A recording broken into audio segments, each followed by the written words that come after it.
I'm Steph. And I'm Jeff. Each week, we review a film that's streaming on Netflix or Amazon Prime. As writers, we'll deep dive into the hook, plot, characters, and ending to tell you if it's a good story. Listen at your own risk. This review contains spoilers. Now sit back Relax and enjoy Stream On.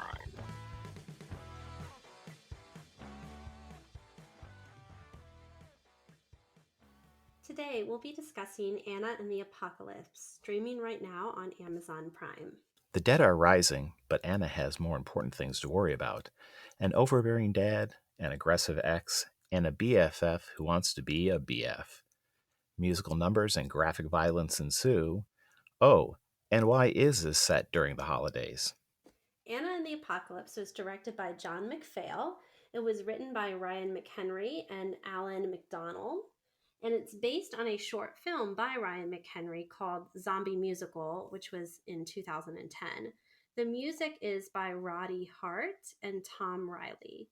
The film stars Ella Hunt as our titular character, Anna, Sarah Swire as Steph, a American girl that is living in Scotland and is a wannabe journalist, Malcolm Cumming as John, Anna's best friend, who is friend-zoned, Ben Wiggins as Nick, Anna's ex and the quintessential bad boy, and Paul Kay as Mr. Savage, the assistant headmaster. So, Jeff, you chose this film. What made you decide on this one for your holiday selection? In part, it's the subject matter. I love zombie movies, and I'm always looking for a new twist on it because pretty much everything has been done when it comes to zombies, except a musical. So I heard about this, read some reviews, sounded interesting. I'm not a huge musical fan, but I do like genre mashups. So that's pretty much it. I thought it'd be kind of a fun change of pace from my normal zombie movie consumption patterns. So, Steph, what film did this remind you of? I chose High School Musical. Now, of course, it's a twisted High School Musical because it's got zombies in the background as they're performing their numbers. But it felt more High School Musical to me than zombie movie. I felt the zombies were a backdrop just so these plucky teenagers could have their teenage issues, like the best friend is into Anna, but Anna's into the bad boy, and dance around the cafeteria and the school halls and like later the bowling alley where they're killing some zombies. But it didn't have much of a zombie feel. It felt more High School Musical to me, so that's why I chose that one. I actually have not seen High School Musical, and isn't that like a series of movies? Yeah, I think there is a sequel. I've never seen it. I saw the original back in my like babysitting days when I was in high school, because the kids were really into it. It's like a Disney Channel thing with Zac Efron, and yeah, I mean it's high schoolers singing and dancing their way through normal high school challenges. That definitely makes sense. I actually chose Shaun of the Dead. So, Shaun of the Dead, of course, is one of the better genre mashups out there, combining zombie story, right? The zombie tropes with a lot of the tropes from a rom com. It's a very successful attempt at that kind of movie, that kind of cross genre film. This movie, I think, wants to be that film.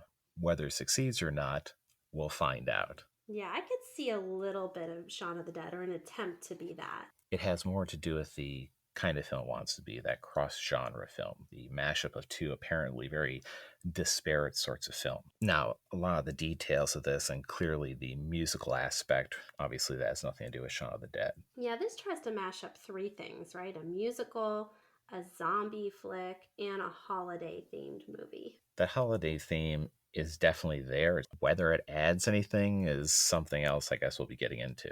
Yeah, it's, I think, more backdrop than anything else. So, Jeff, what did you think about the hook? Did it grab you in the first 15 minutes or so? Not really. We do get some nice thumbnails of the main characters, so we kind of know who they are and their relationships and all that. There is a nice little bit with a fragment of a radio broadcast that lets the audience know that something's going on, this zombie plague. But other than that, it's kind of a bland opening. None of the characters are particularly interesting. And the zombie apocalypse element is not handled very well. I know I want to talk a little bit more of that when we get into the plot, but even in the hook, if there is a news broadcast announcing that there is a plague, which everyone knows about, that is reanimating the dead, the lack of reaction people have is hard to accept, even in a fairly fluffy film like this. So no, the hook to me did not work. I would agree with you on some of those points. The things that worked, I'll start with what I thought worked about the hook and then get into what didn't. So the songs I thought were fun. Probably the best song of the film they started off with, which is called Breakaway. And it's a catchy tune. It's basically about Anna wanting to leave her small Scottish town and travel the world. She wants to go to Australia instead of going straight to university, which is like her big thing that she had a rift with her dad about. And it's about some of the other characters. We don't have too much context here, but they also want to break out of like their boring life in the Scottish town. And it's a fun song. And then there's another fun number called Hollywood Ending, and it takes place in the cafeteria, and it's all the students dancing around talking about life is not a Hollywood ending. You don't always end up with the boy you want to be with, this and that, because you can tell Anna's bestie John is pining on her, but she's into Nick, the cool guy. So they're dancing and singing about that. And so that was catchy. Those songs stuck in my head. And then the only other thing that I would say, worked about the hook is that they tried to fold the zombie stuff in. I mean, you get that radio broadcast that you mentioned already at the beginning talking about the super virus flu that now has become a lethal pathogen and is reanimating, and then the radio gets cut off by Anna. And then Savage going around talking about using hand sanitizer, which sounds very smart, that there's a lethal virus going around. You might want to wear hand sanitizer. And he's going around in the hallways saying hand sanitizer is your friend, kissing is not your friend. So that's the only sense we get that there is a pandemic afloat that is serious, but it's like these students aren't registering it and they are singing and dancing merrily and preparing like their school play, their Christmas school musical is more important to them than keeping themselves safe with this zombie apocalypse upon them. And I was like, what is going on here? Like, why are these students so dumb? I mean, Savage clearly knows what's going on. He's telling them to wear hand sanitizer and stuff. The way the scene is set up with Anna, her father, and her friend, driving to school, that's amusing, right? She turns the news broadcast off and goes back to music. That's great. But for the rest of the hook to work, everyone had to have done that. Did no one listen to this breaking news story that this plague is reanimating the dead? Because no one seems to have. Exactly. Even Savage, like, yeah, he's telling you to wear hand sanitizer, but you would think he would like stop the school musical and shut things down and say, especially because they create this character is quite OCD about things, that he would be like, zombies are upon us. We're not going to have the musical. But he doesn't. So it's like everybody, even the guy set up to be very OCD about stuff like this, is out of touch with it. Yes, Savage seems like the kind of person who would be going on about hand sanitizer no matter what's happening. But also, again, doesn't he seem like the kind of person who would be notified that, hey, zombie apocalypse is happening? Shut your school down. Everyone just seems completely oblivious to this. Even in a film that's supposed to be a fairly light, kind of satirical musical, you still have to explain why no one else is reacting or has heard about what you would assume is fairly big news. Right. And the other thing is that you set it up that this is in the modern day and age where everybody has smartphones. So if it was this like worldwide zombie apocalypse, which we learn later it is, there would be alerts coming to all these students on their electronic devices during the day about it, which no one seems to be aware of. So yeah, it's just poor world building with the whole zombie apocalypse. And that's why when I said it felt like more like High School Musical, the opening worked if you're going towards a High School Musical type film, but it didn't work if you're trying to set up a darker zombie apocalypse film. It was too peppy and cheery. It needed darker overtones of there is a worldwide zombie pandemic upon us. I mean, and then the only sense you get is towards the end, other than Savage talking about the hand sanitizer and the radio thing, towards the end, the Anna bumps into a zombie in the parking lot. This is at like the very end of the hook where she's in the parking lot and walking off, and she bumps into a zombie but doesn't realize it's a zombie because she's that unaware of her surroundings that she just thinks she bumps into a person, and she keeps running off, and that ends the hook. But then I'm thinking, this is our heroine. She's supposed to be a smart character, but she doesn't even realize she bumped into a zombie. I agree with that completely. I will say there was one thing about the opening that I did like, and that is that the cast invests a lot more energy into these characters than I think the writing deserves. The other thing about the opening, and you mentioned a couple of the songs, and this is just a little brief thing I want to get into musicals. Musicals, of course, a lot of it depends on whether you like the style of music, right? Whether you're going to enjoy it or not. And that was one of the things I almost immediately didn't like. This music struck me as either too poppy, or it reminded me of the style of music from the TV show Glee. If you like that, then you'll probably like the music in this film. I don't particularly like that, so honestly, from even the opening, I was like, okay, this is going to be a little bit of a chore because this is not my kind of music. I'm not going to hold that against the movie, even from the hook, but throughout the whole movie, is because it's just, if you like that music, you'll probably like the music in this movie. It's interesting you mentioned that because I do like the style, like the more poppy style of music that Glee had. And even I got annoyed with some of the songs sometimes because while they started off strong, they front loaded their two best songs as Breakaway and Hollywood Ending. And there's one other good song during like the halfway point of the movie called Soldier at War. But everything else is just forgettable, and the songs all start sounding the same. And so even with me liking that type of more pop style music, I got frustrated with the music. I think it's just they didn't have enough quality songs in there to really keep this thing going. This film did a bunch of different things halfway. Now I've gotten the hook out of the way. Steph, what'd you think of the plot?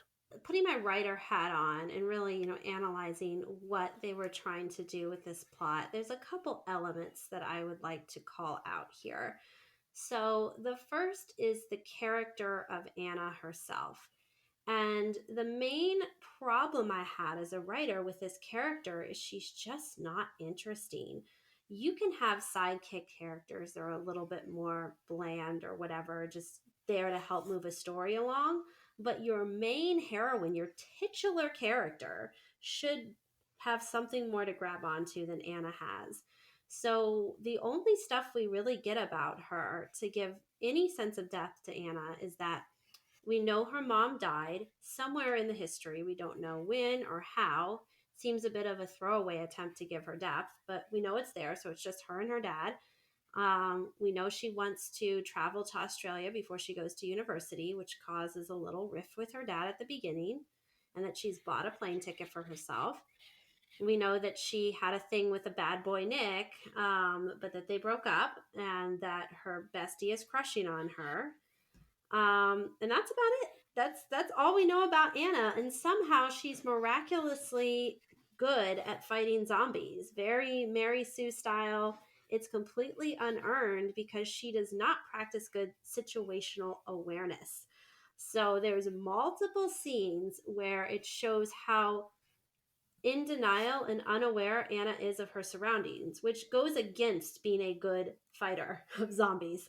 So there's a one I mentioned in the hook, right, where she bumps into a zombie and doesn't even realize it. And then there's another where she wakes up the next day and she's dancing around singing the song, Turning My Life Around. And it's like this new day and everything's fresh. And she's gleefully skipping and dancing around a street full of zombies. People are screaming, they're getting eaten up, and she's just completely unaware. And then she meets her friend John in the cemetery, still dancing and singing to the song, and they find a zombie dressed as a snowman, and she's still in denial that it's a zombie even after they like kill it, and its severed head is like still animated. Like, it's just really frustrating, her level of denial. And I just did not like this character at all. I mean, what did you think, Jeff? Anna's character, is supposed to be the protagonist. When you have a protagonist, it certainly helps to give them some sort of backstory, some kind of details that let the reader have an idea of why the character acts the way they do and makes the decisions they make. The problem with this, and you had mentioned about the dead mom, we don't really understand anything about that. We're not really told anything. It's almost just like a dropped line of dialogue. It's not even really backstory. And that's a real problem with the Anna character in general. We are told things about her, that she always makes great decisions, is always right, so smart, but not really shown any of it. And that's just, to me, is a sign of lazy writing. It's like the screenplay writer had a checklist of attributes and wanted to drop them in dialogue, and that's it. Yeah, I would agree with that. What's interesting is that some of the supporting cast or supporting characters have the potential for being more interesting than the protagonist. What do you think about that? So I would agree with you there. So we learn about Steph, who is a sidekick character, and she is American, and she wants to be a journalist. Like, she's trying to write an article about homelessness on Christmas, and Savage doesn't want her to publish it because he thinks it's too depressing, but she really wants to expose homelessness in their Scottish village. And she obviously, once the zombie thing is up and running, she wants to get footage of that and show that for what it is. And her parents seem to be really not, like, they're just on a vacation in Mexico and they just leave her in Scotland, and she's a lesbian, and so you get this sense that her parents are don't like her that much and just kind of like leave her back. And she tries to like do something with her girlfriend over the holidays, but her girlfriend turns her down. So she's like, she just has more depth to her on a lot of layers, and yet we don't get much else. Like, none of that, we don't get much else about her character. Like, they don't do anything with this information other than drop it in, to give her some more depth, but then they don't take it anywhere. But I was much more interested in her outcome. Nick, the bad boy character that Anna used to date, we learn a little later on that his dad's a bit of a jerk to him, and his dad was military. But again, we don't get more context than that. But I think that would have been interesting to see what angle his dad has being in the military, because the military is supposed to be the ones like evacuating him out. And we learn he has to kill his dad because his dad got infected. And there's just a lot more depth that could happen with that, that he says, and then they just move on with the plot. So yeah, it's a problem when your sidekick characters seem more interesting than your main character. So, obviously, you mentioned Steph and Nick. I would add Chris and Lisa. Chris is like a budding videographer who is looking for his voice. Lisa is this kind of, initially seems like almost a little geeky, artsy.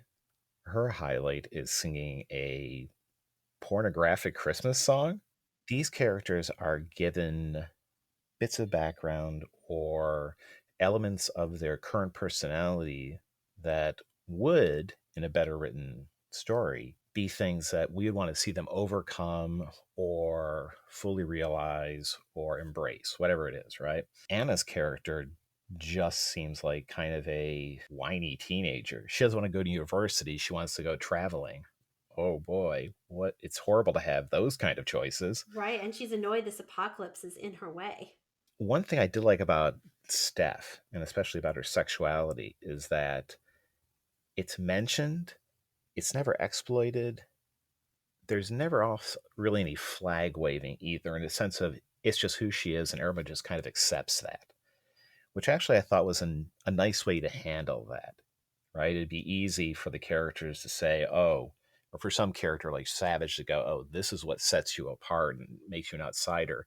And actually, it's her social activism which kind of sets her apart. Right, that she's not getting with the program and wants to expose the underbelly of this idyllic Scottish town, and Savage doesn't like that. I mean, the only place they really use it is she talks about how her parents, did this trip to Mexico without her to get away from their weird daughter, and sort of alludes to that, but it doesn't go further than that. You just get the sense that she's lonely on Christmas and that neither her girlfriend wants to hang out with her or her parents, and you feel sad for her.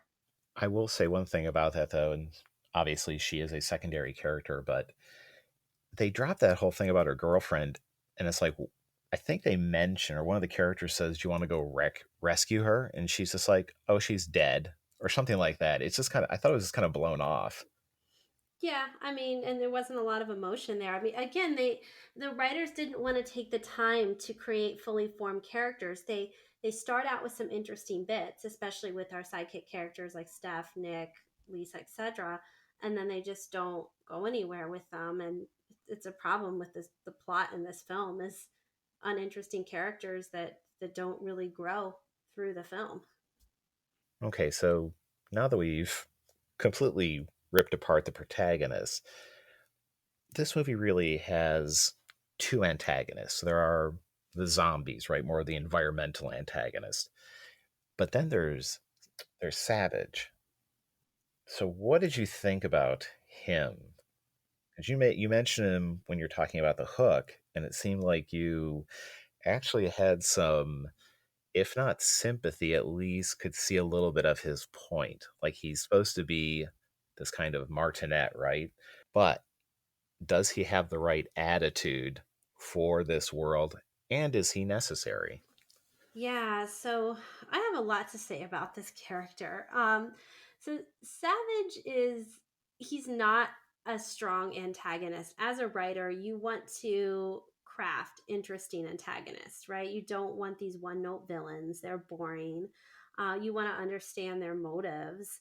And he was unnecessary as an antagonist in a movie that already had zombies. I mean, you have a ready made bad guy with all these zombies running around. You didn't need to add Savage and have him as another antagonist on top of the zombies.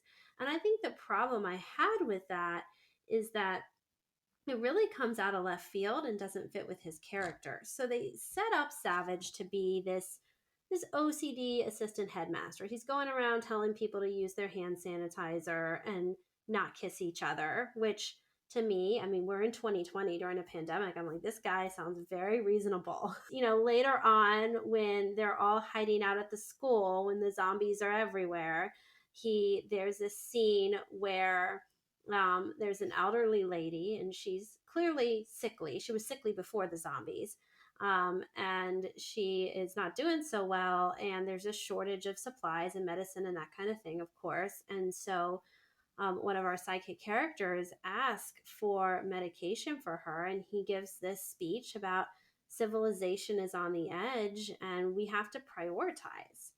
And that was meant to make him seem like a bad guy, that he's not just giving out medications and supplies to whoever.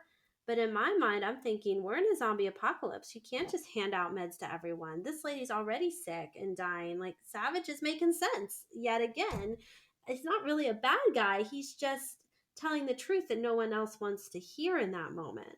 And then he even develops a 12-point plan for survival, which I thought was very reasonable. Like, he's trying to figure out how they're going to survive, and nobody wants to listen to his 12-point plan. And then at some point, he goes nuts. People aren't listening to him. They want to do their own thing. They're not really thinking long term about how they're going to survive this zombie apocalypse.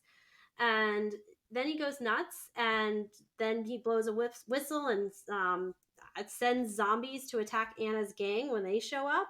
And he ties Anna's dad up with Christmas lights, which seems crazy at the time, but then we learn Anna's dad's been bitten. So maybe he's just trying to keep the zombie at bay by tying him up with the Christmas lights. And they have him sing this maniacal song with Anna.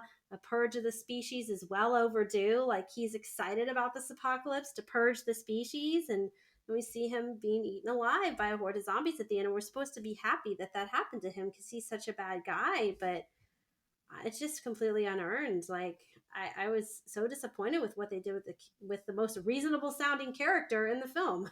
I'm not going to go as far to say he's the most reasonable sounding character, but he was an unnecessary antagonist. Generally, in movies, there are a couple of different types of antagonists, right? You can have the environmental antagonist, and that can be anything from a natural disaster to, in this case, a horde of shambling flesh eaters. And then you can have a primary antagonist. You can have the goons, right? Like the stormtroopers in the Star Wars series.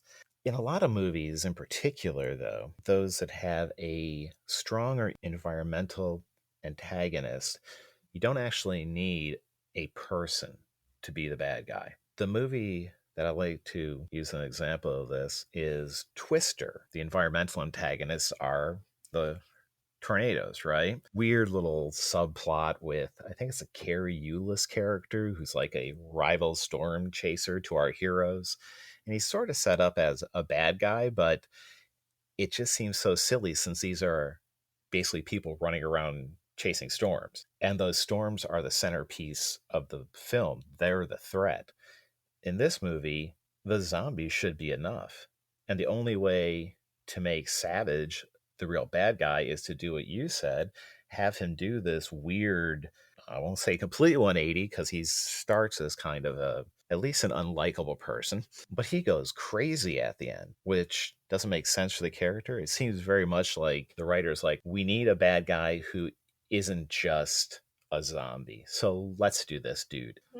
Yeah, I mean, I agree with you. I mean, you either have what, a man versus man, man versus nature, or man versus himself as your classic like antagonist. And this was man versus nature. You didn't also need man versus man. And it was just disappointing because they took a character. Yes, I know they set him up to be a little unlikable as the headmaster, but what I mean by he's the one that made the most sense in the film is he's the only one that talks about hand sanitizer, the only one that talks about we need to prioritize supplies. None of the other characters are bringing up these points and thinking through how they're going to survive this apocalypse long term. He's the only one that delivers those types of lines. Anna's completely in la la land, thinking she's still going to get to Australia somehow, and denies that zombies even exist for a while, even though the evidence is right in front of her face. So, like, it's completely ridiculous how they took him, a reasonable character, tried to make him unlikable. Now, there was one thing about Savage, and in this case, it was a potential plot line related to him and Lisa. And Lisa is, I think I mentioned earlier, is this kind of artsy friend of Anna, and she sings this very risque Christmas song. And while he's watching it, he is having a disturbing reaction. It's like 50% disgusted, 50% turned on. So after he's killed everyone off, he takes her and her boyfriend Chris's grandmother and puts them into a meat locker. I actually thought they were going to go into, a sexual threat sort of plot line. It seems very set up that this guy is both highly repressed and potentially a danger towards Lisa, and it just doesn't happen.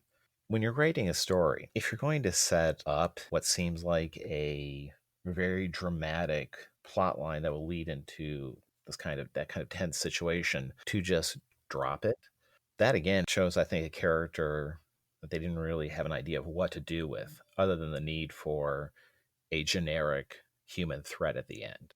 That's interesting because I did not pick up on that sexual tension between him and Lisa. I thought he was just more upset that he was losing control of the play and didn't realize she was going to sing such a suggestive song, and that everything that like his facial expressions and why he was so wound up about it is because he's a control freak, right? He's OCD, and he didn't like the fact that he was losing control of the play with this song and the audience's varied reactions to it. So yeah, we took different things from that scene, Yes, we did. which means they didn't write the character well enough for us to really understand what he was feeling and where things were going with him. this is just a minor point. Well, not really. It's, it's supposed to show what a negative or unlikable person is. His weird classism towards Anna's father. The first interaction we see the two of them, Savage is just like making fun of the guy for being a maintenance worker. It seemed so, again, lazy with this guy. It's like, let's make him as unlikable from moment one. Yeah, I mean, I think that's just so weird about his character. So yeah, you're putting unlikable things like he's classist towards Anna's dad, the janitor, and he's like the headmaster guy. He's can't handle anything that's risque, and he's very wound tightly. So you've got these things that make him unlikable, but then at the same time, you have him delivering some of the most sensible lines in this film about how to survive in a zombie apocalypse. And so it's this contradiction in how you're writing this character, and then he goes nuts at the end. It just, yeah, the whole thing didn't work. It's this strange, cobbled together character that served no useful purpose in this film. You could have gotten rid of him and had somebody else be the sensible one, like Steph. She seems like of the group, she probably would be the most sensible one about like how to survive and supplies and all that. Like, do something like that and just get rid of Savage. They could have had Anna's father as a sensible one. When we meet him, he is trying to convince his daughter that going to university makes a lot more sense than just blowing it off and wandering off to Australia, right? He seems like the kind of character who should be the one saying, okay, we're going to prioritize our supplies. We're going to have a plan to survive this. We're going to barricade the doors and all that kind of stuff. But they don't really give him much to do. Yeah, other than be mad at Anna at the beginning and be a cookie for her to try to rescue. And then, yeah, have the dramatic scene at the end where he's bitten and she has to say goodbye. And it goes back to, we've been talking about when you have a environmental threat that is dramatically sufficient, you don't necessarily need to add then human threats. I mentioned Shaun of the Dead as the movie this reminded me of, but that film doesn't have human threats. It's just the zombies. I mean, there's some internal tension with the little group of survivors, but it's not like this. It's not with a bad guy. Again, this movie, though, they really seemed that they wanted to have that human bad guy, and it is shoehorned into a story that just didn't need it. Yeah, you could have like gotten rid of the Savage character and spent more time doing good world building. The way they did the world building around this pandemic was so loosely done. It just left a lot of questions. I mean, we hear it on the radio at the beginning. We learned that they thought it was a super virus of the flu and then became a lethal pathogen. But then nobody seems to be paying attention to that in the first 15 minutes where everyone's dancing and singing around, which makes no sense, other than Savage talking about hand sanitizer. And then there's no discussion of how this spreads. Like all of a sudden, the zombies are everywhere. Like Anna wakes up and zombies are everywhere. Of course, we see there was one the day before, but there's no discussion about how this thing spreads so quickly, how to kill the zombies, how to stop it. All of a sudden, we learn Justin Bieber is a zombie and then it's gone worldwide. But yet, Anna's still thinking she can go to Australia. Like, it's just like, how did this pathogen become so deadly so quickly? And these people knew nothing about it when they were dancing and singing around. So there is a song that could have been used to actually explore that theme, the obliviousness of people to what's around them, right? It's about halfway through the film, so the zombies already have risen. Our little band of heroes is trying to get to the school, and they're hiding in a bowling alley. And I believe it is Chris starts singing, I think the song is Human Voice. But everybody is on their phones all the time and they want to hear human voice. That is a fine song for exploring that theme that people are so wrapped up in their own little bubbles, as exemplified by people with their faces in their phone all the time, that they don't see the world around them. The problem is that it's halfway through the movie when it should have been earlier. So then you can actually reference that and go, oh, this is happening, but everyone's so wrapped up in their own tiny little lives that the threat outside doesn't penetrate right? It doesn't get in through that social media bubble or that, really kind of solipsistic world that a lot of people live in, where it's all just about them and just about what's happening to them at that moment. Unfortunately, like I said, we get that song long after it's relevant to the story. Right, where the world building has allegedly happened, even though it hasn't. And even then, I think it's a hard song for that because even if people are wrapped up in their phones, I mean, I know this is a movie and I'm thinking more real life, but even if I'm like in my phone and all I do all day is look at my Instagram feed of cats or something, if there's a zombie apocalypse happening in the world, I'm going to know about it because there's going to be emergency alerts coming through on my devices, right? So the movie I've mentioned a couple of times, Shaun of the Dead, actually has a similar theme. So Sean and his best friend, they're pretty oblivious to what's going on like through the first act, even though we see some zombies and stuff, and clearly the dead are starting to rise. But that's part of the joke, that these guys are so out of touch with anything out of their tiny little lives that even a zombie apocalypse doesn't penetrate. The problem with this film is that a lot of it is set around people who aren't supposed to be like that. I mean, if this was just, say, the story of Chris and Lisa, two people who are just, wrapped up in each other and maybe seeking internet fame or something, well, maybe you could sell it that their lives are so limited or so focused that they're not aware of what's going on. But there are adults, there are, public officials. Savage is an assistant schoolmaster or assistant headmaster of the school. You would think if there's a virus causing the dead to rise, there would be an alert that people like him would get.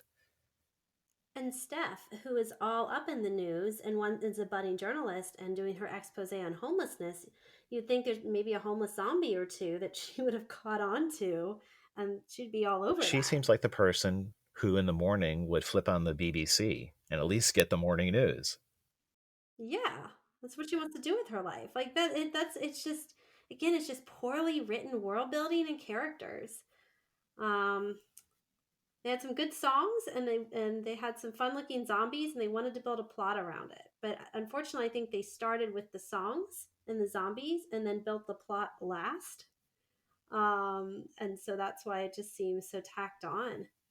There are even elements of how the zombies worked that seemed inconsistent. There's a couple of scenes where the characters are like crawling among the zombies and they don't see them. And Hmm. I'm watching this, I'm like, well, why not? We've already demonstrated the zombies can see because we've seen scenes where they've clearly seen characters and gone after them. I mean, it's little things like that build up and show a lack of thought behind the world these people are creating. So the writers took a bunch of tropes and ideas from a bunch of other zombie movies and squished them together and said, our viewers aren't going to care about a coherent world. All they want are bloody kills and songs. And I think that's about all the thought that went into their world building. Yeah, I would agree with that. And unfortunately, and I mean, maybe different viewers would feel differently than us, but we're both aspiring writers. So we really care about plot and characters. And the songs and zombies, yeah, they're fun, but we need something more than that to really hold on to with this film. Like even the planning of how they're going to evacuate them, right? That's a key thing in a zombie movie is we got to get to the safe house wherever that is so that we can get evacuated to safety. And so the safe house was the school. For some reason, that was the rendezvous point. You would think the army that's in that town would use the army base or set up different points along the way since they established there's an army base in this town. But no, everyone's got to risk their lives to get to the school to be rendezvoused, apparently, which doesn't make sense. But and then they don't even have. There's no context for what's going to happen afterwards. Like they're going to be rounded up by the army and go where? There's no discussion about that, and it ends with them. So Steph, who's really the hero of this story, my namesake, she is the one that gets her car and rescues Anna and Nick, and the three of them drive off with zero plan as to what they're going to do next with the Hollywood ending song playing. But that's it. There's no discussion of like where we're going to go. Like, there's just no depth to, like, you would think in a zombie film, like me as a character would think through this more about like what's going to happen to us, where are the safe places in the world, where's been infected and where hasn't. Like, just, you got nothing. Beyond the songs and beyond just kind of the fun idea of a zombie musical, there isn't a lot here. And I think that's one of the problems with doing genre mashups. They can be done really well. Shaun of the Dead, I think, does it really well. From Dusk Till Dawn is a fun kind of mix of this Tarantino-esque crime drama and a vampire movie. But it takes an understanding of what makes each genre work. And I actually get the feeling that the creative team behind this film, I don't think they get what makes horror movies work. The musical part, I guess, was fine. Again, I agree with you that it seemed to be imitating that kind of High School Musical slash Glee feel. But from the episodes of Glee that I have seen, it did strike me a lot like that. They had that concept of how to integrate pop songs that comment on the characters and stuff into normal activities, right? So that was fine. But I don't think they get how horror movies work. Yeah, this isn't a scary movie. I think that's the problem with it is they tried to make it a horror zombie film, but yeah, there's nothing scary about it. It's a musical with zombies in the background. It's set during Christmas time so that it could have a cool kill scene in a Christmas tree farm. You mentioned that this was based on a short film from the director, correct? Yeah, so it was called Zombie Musical was the name of the short, and I haven't seen it, so I can't provide more context than that. But they took a short film and then tried to expand it into a feature length, which can be problematic if you don't have enough material. This may have worked well in a short film. See, there actually is a sequence that I think does work as a kind of a satire of zombie movies. And that is one scene that you said you didn't like, where Anna is wandering through this neighborhood as the apocalypse is happening, singing this bright and cheerful song, right? That, though, is a direct reference to a number of similar scenes in other much more serious horror movies, particularly the remake of Dawn of the Dead. There is a scene very similar to that, obviously played for terror, not for pop song with this kind of all these horrible things happening in the background. That was the only scene where I was like, oh, I see what you could do with this. You could take all these tropes of the zombie films and juxtapose them with this School Musical sort of song, right? Most of the other music, it's kind of divorced from the horror elements of the story. The opening songs, and even like the Hollywood ending song, they don't seem to really have much to do with zombies. Except Soldier at War, where it's Nick's one song, which is probably my favorite song of the film, where he and his band of bros are with bats and stuff killing zombies as they're singing. They're the kind of characters who head home after school and play like 5 hours of Call of Duty every night. So this is like fun for them. They get to run around and kill zombies. So those songs, and again, I understand Turning my life around. you didn't like that, and I actually understand your reasoning that it seemed that juxtaposition was too much. For me, it works though as that kind of satire. If the film kept with the satire theme, it could have worked, but it didn't. It wasn't a satire film. It didn't have enough of that, so that's why it didn't work, and it made Anna just seem like a dumb character. That's why I didn't like it. Is because it What I'm wondering though is if that had been the movie. So if the zombie musical short film was just that, that would work. I agree with you though. That song, even though I like it and the sequence it's in, doesn't really fit with the rest of the movie. It's like a straight satire of those kind of scenes, those sequences. and the rest of the movie isn't. So yeah, I completely agree. It's like it seems out of place. It'd be interesting to see the short, the zombie musical short, and see if it was more that satire.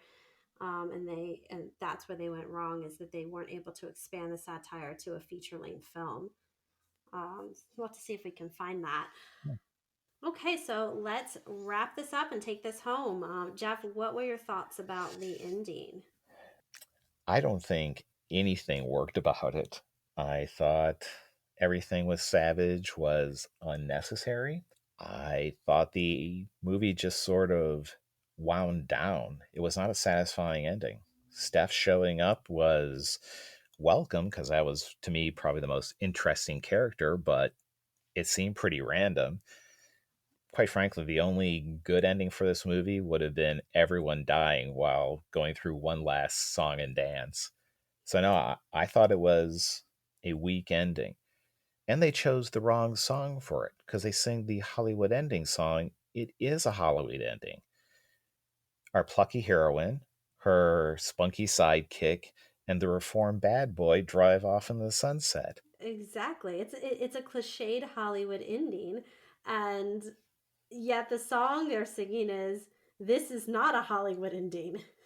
Like, I agree. It's probably because the director thought it was the catchiest of the songs, so then they added that one back, and it has ending in the song. But no, I agree. This ending was really lame. It was very predictable. Of course, like Anna and the bad boy live, and then Steph. So yeah, I mean, the only thing was, yeah, Savage got eaten by zombies. It was a fun scene in the sense that you see a bunch of zombies going after someone, but you didn't need the Savage character to begin with. So I mean, it just, yeah, the ending was not great and a letdown. And I agree with you. A better ending would have just been to go dark and have everybody, like all the zombies, do a musical number as they're eating eating the humans. That could have been fun. But yeah, it was disappointing. Even the love song, the sort of that song between Anna and Nick that was supposed to be like this survival slash love song, I was just like, oh, this isn't a good song. Yeah, disappointing, unfortunately. The movie seems to have just run out of steam. They're like, well, we've hit our 90 minutes. I can't think of any more songs. We're done. Yeah, we'll recycle that Hollywood ending one. There actually was a good use for that song in the ending, and it's pretty obvious. It's you have Nick and Anna back to back with a bunch of zombies heading for them, maybe kind of marching in tandem to as they're singing, and just fade to black at that. And they're not going to make it because that isn't the Hollywood ending. Because the two endings you'd get in the normal movie would either be our heroes escaping, which is what we get, or some gruesome effects extravaganza, which is a extravaganza where you see everyone being torn apart. And you just don't do that. But they can't even stick the landing. It's just a misfire. This whole thing is like a string of misfires. Yeah, I would agree. And that's, the challenge of doing a mashup is they cram some Christmas stuff in there, some zombie stuff, some attempts at satire, some high school musical, and it's just this giant mess. Um, so, yeah, let's give our final thoughts about this film. So, let's talk about what we liked best and least. What did you like best, Jeff? I actually did like the walk through the apocalyptic neighborhood. I thought that was the only song that thematically worked. It was a fun scene in the sense that I've seen that sort of thing before in Dawn of the Dead, in some of the Resident Evil movies. In a lot of these zombies films, you get stuff similar to that. And I thought it worked. That to me was the highlight of the film. For me, I would agree that the musical numbers are the highlight of this film. As you know, I did not like that one, but my two favorite musical numbers were Breakaway, which is the first song, mainly because the harmonies are really well done. As you know, I'm a former singer and I was in a band and all that. So I appreciate good musical numbers and harmonies. And Steph has a very strong voice. She's like the alto in that, and she really helps carry that song through, or the character that plays Steph. And Anna's has a good voice as well. So I liked the song. It was catchy. It was a good opener. And then Soldier at War was Nick's song, and he has a great voice for that song. And it was fun as he was singing and killing zombies, and it had that bad boy rock feel to the song. And so that was another one that's worth checking out. I think you could skip this movie and just like YouTube some of the songs, and that it would get you a sense of the movie. And those are the best parts of the movie, honestly. Now, as far as the worst parts, So for me, the thing I like least, the thing you like best, the turning my life around scene. I hated it because I just was like, Anna's so dumb. She's prancing around, blissfully unaware, and people are dying and suffering, and you can hear it. And zombies are everywhere, eating people up, and it just took me out of the film because it was so over the top and no care, even in a context of a film like that, no character would be that unaware of their surroundings, especially when you're setting up to be your heroine that it has a keen ability to kill zombies. So yeah, didn't like that scene at all. What about you, Jeff? I actually had two things that tie. Savage, who we've gone over and over, don't need to go Mm-hmm. over that character again. Terrible and needed. One thing though is when I was done, I was like, why is this a musical? Most of these songs have nothing to do with the zombies, nothing to do with horror. This could have been a fairly straightforward, low budget horror movie. You could have taken the musical numbers out, focused on the characters, and again, wouldn't have like broken any new ground as far as zombie movies go, but being a musical to me didn't add anything to this film. It seemed almost like a gimmick, or it's that the creative team behind this film wanted to make a musical, couldn't get funding, were able to sell it as a hybrid musical zombie movie. And that's how they got funding to make the musical they wanted to make. Yeah, maybe. I don't know. I mean, I thought the musical was the best part of this film because the plot and the characters were so weak. So it might have been that they just had a few good songs and they needed to figure out what to do to get these songs into a film, and this is what they came up with, and just didn't have enough like good screenwriting to build interesting characters and worlds. Okay, well, let's give it the final Panda rating. So Jeff, what you got? I gave it 2.5 teen angst dancing pandas. Now, after ripping into this movie, you might well, why'd you give it an average score? I thought the acting is fine. As I'd mentioned really early on, the cast puts a lot of effort into this. They clearly tried to do a good job of this. The zombies are fine. There's some good kills and things like that. And if you like zombie movies, you like good zombie kills. Although the music generally wasn't for me, I can understand why people would like it. If you like that kind of light pop, you'll probably like this music. There's nothing wrong with it. It's just not my music. Overall, it's an interesting failure. There are better horror musicals out there. If you're interested in a good horror musical, either check out the Johnny Depp Sweeney Todd from 2005, I think, or if you're looking for an older film that is also really good, check out Brian De Palma's The Phantom of the Paradise, and that's like from the early 70s, and that's more of a glam rock horror musical. Both those understand the genres are in, have better music, better acting, and are just better films. So there you go. And how about you, Steph? So I gave it a 2 out of 5. For me, this is a skip. Like I said earlier, if you just want to see some of the best songs, Breakaway, Hollywood Ending, Soldier at War, I think are the three best. Just go to YouTube and look up those songs for Anna and the Apocalypse. And I think that's all you really need. You don't need to sit through this film, um, because the plot, meh, the characters, meh. The songs are definitely the best thing about it. So it gets 2 points for the songs. and trying to do something original with a holiday horror musical mashup. But overall, it didn't work for me. So out of the 2 holiday movies we reviewed this year, I would choose Better Watch Out over Anna and the Apocalypse. And I would agree with that. So there you go. Thank you for listening to Stream On. Join us next week when we'll be reviewing Brittany Runs a Marathon, currently streaming on Amazon.